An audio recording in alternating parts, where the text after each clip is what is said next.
کہتے ہیں کہ پاکستان میں مقلدین کو لوگ بدعتی کہتے ہیں، اللہ ان کو ہدایت دے، وہ خود بھی تقلید کرتے ہیں۔ فرق یہ ہے کہ ہم ابو حنیفہ کی کرتے ہیں، وہ امام بخاری کی کرتے ہیں، تقلید تو سارے کرتے ہیں۔ وہ جب یہ کہتے ہیں کہ یہ حدیث صحیح ہے، کس نے کہا؟ جی بخاری شریف، امام بخاری نے، تو تقلید تو ہو گئی۔ تقلید سے تو کوئی نہیں بچ سکتا۔ وہ تقلید شرک ہے جس کو کہتے ہیں تقلید الآباء۔ جیسے کافر کہتے تھے کہ انا وجدنا آباءنا علی آثارہم، کہ ہم نے اپنے باپ دادے کو اسی دین پہ پایا تھا، ہم بھی ان کے پیچھے لگے۔ وہ شرک ہے، وہ تقلید تو سب کے نزدیک شرک ہے۔ باقی بہرحال جو تقلید نہیں کرتے، اگر صحیح ماننے میں وہ اہل حدیث ہیں تو پھر حق ہے، لیکن یہ بھی تو ضروری ہے نا کہ وہ پہلے حدیث سمجھتے بھی تو ہوں، ان کو حدیث اور سنت کے فرق کا بھی پتہ ہو کہ حدیث کیا ہے اور سنت کیا ہے۔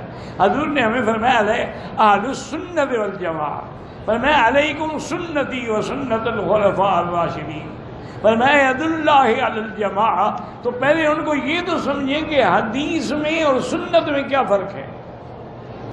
اگر یہ بھی پتہ نہ ہو تو پھر یہ کہنا میں حدیث پہ عمل کرتا ہوں، پھر تو بڑی مشکل بات ہے۔ السلام علیکم رحمۃ اللہ جی، آپ نے یہ ویڈیو بھیجی ہے عبد الرحمن مکی دیوبندی حیاتی بد عقیدہ مدرس حرم مکی۔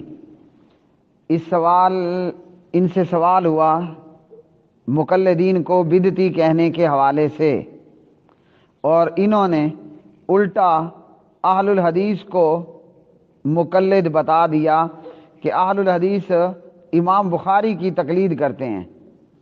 کہتے ہیں کہ پاکستان میں مقلدین کو لوگ بدعتی کہتے ہیں، اللہ ان کو ہدایت دے۔ تو اس کا جواب میں پہلے بھی کئی دفعہ دے چکا ہوں۔ تقلید کے حوالے سے عبد الرحمن مکی دیوبندی حیاتی ہو یا دیگر مقلدین الدیوبندی البریلویہ، ایک طرف تو یہ اہل حدیث کو غیر مقلد کہتے ہیں، اور دوسری طرف یہ اہل حدیث کو مقلد بتاتے ہیں امام ابو عبداللہ محمد بن اسماعیل امام بخاری رحمۃ اللہ علیہ کا۔ ان کی حالت وہی ہے جو مکہ کے مشرکوں کی تھی۔ یہ افسوس کا مقام ہے اور ستم ظریفی ہے کہ ایسے بد عقیدہ لوگ اللہ کے گھر میں بیٹھ کر اور مسجد حرام میں بیٹھ کر درس دینے والے ہیں، کہ یہی قیامت کی نشانیاں ہیں کہ لوگ جاہلوں کو مفتی بنا لیں گے، اور ان جو حال سے پوچھا جائے گا وہ خود گمراہ اور دوسروں کو بھی گمراہ کرنے کا باعث بنیں گے۔ مکہ کے مشرکوں کی جیسی حالت ان مقلدین الدیوبندی البریلویہ کی، ان کے چھوٹے سے چھوٹے کی حالت بھی یہی ہے اور ان کے بڑے سے بڑے کی حالت بھی یہی ہے۔ مکہ کے مشرک اور اس سے پہلے دیگر پیغمبروں کی امتوں کے اندر موجود مشرکین کبھی پیغمبر کو نعوذ باللہ نعوذ باللہ نعوذ باللہ دیوانہ کہہ دیتے، کبھی کہتے کہ نہیں یہ تو شاعر ہے، کبھی کہا کرتے تھے کہ نہیں یہ تو کوئی قصے کہانیاں اور ناول ہمیں سنا رہا ہے۔ اچھا جی، کبھی کہا کرتے تھے کہ ہمارے بتوں کی اس کے اوپر مار پڑ گئی ہے، یہ اس لیے بہکی بہکی بات کر رہا ہے۔ قرآن مجید نے ان تمام کا رد کیا اور فرمایا وما هو بقول شاعر، اور اسی طرح فرمایا کہ نہ وہ مجنون ہے، نہ وہ شاعر ہے، نہ اس کا کلام شاعرانہ کلام ہے، اور نہ ہی وہ مجنون، نہ وہ دیوانہ ہے۔ تو ان کی حالت بھی یہی ہے، جیسے ان مشرکوں کے حوالے سے کہ جتنی منہ اتنی باتیں، جتنے منہ اتنی باتیں، ان مقلدوں کا حال بھی یہی ہے۔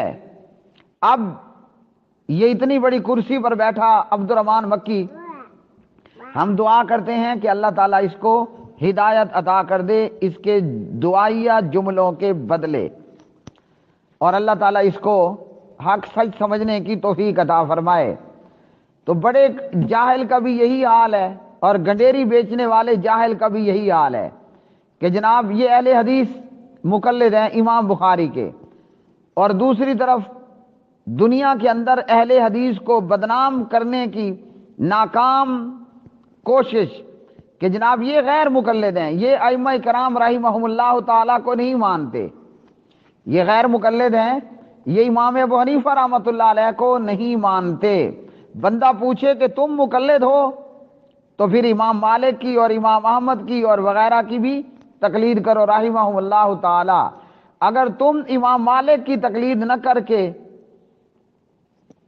وہابی نہ ہوئے، غیر مقلد نہ ہوئے اور توہین کرنے والے نہ ہوئے، تم 3 کی تقلید نہ کرو تو تم ہدایت پر، اور ہم 4 کی تقلید نہ کریں تو ہم گمراہی پر۔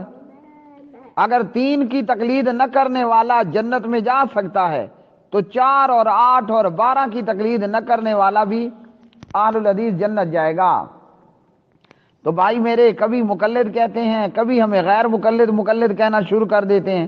غیر مقلد کہہ کے لوگوں کو باور یہ کراتے ہیں کہ یہ تو ائمہ کرام کے گستاخ ہیں، اور جب ان کا لٹو پھنس جاتا ہے پھر کہتے ہیں ہاں یہ بھی مقلد ہیں۔ او بھائی، پہلے آپ نے ہمیں غیر مقلد کہا، اب تو ہمیں مقلد بتا رہا ہے، اب تو ہمیں مقلد بتا رہا ہے، جبکہ پہلے تو ہی ہمیں غیر مقلد کہتا ہے۔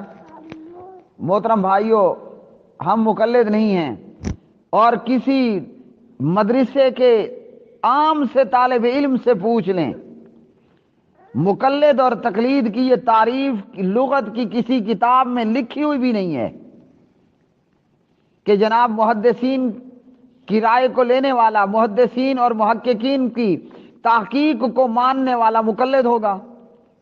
پھر تو امام ابو حنیفہ بھی مقلد ہے، امام صاحب بھی پھر مقلد ٹھہرے جو ان لوگوں نے تعریف کر رکھی ہے۔ تو محدث کہتا ہے کہ یہ حدیث صحیح ہے، محقق کہتا ہے یہ حدیث ضعیف ہے، وغیرہ وغیرہ۔ تقلید کی یہ تعریف دنیا کی کسی کتاب میں موجود نہیں۔ ہاں، یہ جو گھڑنتو تات ہے ان دیوبندی بریلویوں کی، وہاں یہ اپنے آپ میں گھڑنتو گھڑتے رہتے ہیں، اور مکہ اور اس سے پہلے کے مشرکوں کی طرح کبھی غیر مقلد کہا، کبھی وہابی کہا، کبھی نجدی کہا، ہاں جی، اور کبھی جب دیکھا تو غیر مقلد کوئی مقلد کہنا شروع کر دیا۔ جب ہم تقلید امام ابو حنیفہ رحمۃ اللہ علیہ کی نہیں کرنے والے تو ہم امام بخاری رحمۃ اللہ علیہ کی تقلید کیوں کریں گے؟ بغیر کسی دلیل کے کسی کی بات کو مان لینا لغت میں اور تقلید کی تعریف میں یہ ہے۔ جبکہ محدث اور محقق، وہ چاہے علامہ امام بخاری ہو رحمۃ اللہ علیہ، یا علامہ البانی ہو رحمۃ اللہ علیہ، یا علامہ زبیر ہو رحمۃ اللہ علیہ، یا علامہ ارنوت ہوں، یا اس طرح دیگر، تو وہ پوری تحقیق بیان کرتے ہیں، حدیث کے صحیح ضعیف ہونے کی پوری وجہ بیان کی جاتی ہے۔ یہ جاہل مقلد نہیں جانتے کہ حدیث، بلکہ جانتے ہیں لیکن جانتے بوجھتے کیا کرتے ہیں، کبھی شاعر کہا تو کبھی دیوانہ کہا، تو کبھی کہا بتوں کی مار پڑ گئی، کبھی کہا کہ یہ ناول اور کہانیاں سنا رہا ہے۔ یہ ہے ان کی حالت۔ حدیث صحیح ہے، ضعیف ہے، موضوع ہے، منکر ہے، وغیرہ، اسماء و رجال کی پوری ڈیٹیل موجود ہے، ایک ایک راوی کی پوری تفصیلات موجود ہیں، اور اس دلیل کے بنیاد پر حدیث کے صحیح ضعیف ہونے کا حکم لگایا جاتا ہے۔ تو یہاں تو پوری اسماء و رجال کی کتابیں موجود ہیں، ایک ایک راوی کا پورا ڈیٹا موجود ہے، تو یہاں یہ کہاں سے تقلید ہوئی؟ تقلید تو تب ہوتی کہ امام بخاری پھوکا مارتا کہ لو جی یہ حدیث ضعیف ہے، اور ہم مان لیتے کہ ضعیف ہے۔ اب علامہ البانی رحمہ اللہ کو دیکھ لیجئے، سلسلہ صحیح ہے یا سلسلہ ضعیفہ ہے؟ روایت ضعیف ہے تو اس پہ پورے 20 لائنیں لگا دیں، یہ ہے وجہ ضعف، اور اگر وہ حسن ہے اور کسی درجے میں حسن ہے، حسن کی کسی یا صحیح کی کسی قسم کے اندر وہ صحیح یا حسن بنتی ہے تو اس کی پوری ڈیٹیل اور اس کی پوری تفصیل موجود ہے۔ تو اس لیے یہ تقلید نہیں ہے، یہ سوائے جہالت کے اور کچھ نہیں کہ اہل حدیث کو غیر مقلد بھی کہہ دیا اور اہل حدیث کو امام بخاری کا مقلد بھی کہہ دیا۔ سننے والے خود اندازہ لگا لیں، سننے والے خود اندازہ لگا لیں کہ پاگل بندہ ہی یہ بات کرتا ہے، صبح میں کچھ کہے گا، رات میں کچھ کہے گا، اندھیرے میں کچھ کہتا ہے، اجالے میں کچھ کہتا ہے، کبھی کہتا ہے یہ غیر مقلد ہے، کبھی کہتا ہے یہ مقلد ہے۔